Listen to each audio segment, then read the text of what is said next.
বন্ধুরা, শীত গিয়ে তো গরম চলে এলো। এই গরমে একটি ভাইরাল মজিটো নিয়ে চলে এলাম। আশা করছি সবার খুবই ভালো লাগবে। মজিটো বানানোর জন্য এখানে কিছুটা আঙুর নিয়ে নিয়েছি, পরিষ্কার জল দিয়ে ভালো করে ধুয়ে নিলাম।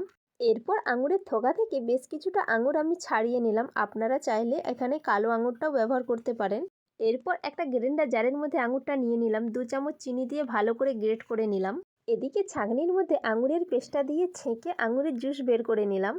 এদিকে আঙুরের জুসের মধ্যে 2 চামচ লেবুর রস, পরিমাণ মতো বিট লবণ আর কিছুটা পুদিনা পাতা কুচিয়ে দিয়ে দিলাম, ভালো করে মিক্স করে নিলাম। এরপর একটা কাঁচের গ্লাসের মধ্যে বেশ কিছুটা বরফ নিয়ে নিলাম, বরফের ওপর ফ্রেশ আঙুরের জুস দিয়ে দিলাম। এরপর যে কোনো মজিটোর মেন জিনিস বেশ কিছুটা স্প্রাইট অ্যাড করে দিলাম। দোকান থেকে মজিটো কিনে খেলে যেমন একটা স্টিক দেয়া থাকে, সেরকমই একটা স্টিক অ্যাড করে দিলাম। দেখুন বন্ধুরা, কতটা সুন্দর লেগেছে দেখতে। সত্যি বলছি বন্ধুরা, দারুণ লেগেছে খেতে। আপনারাও বাড়িতে একবার হলেও বানান।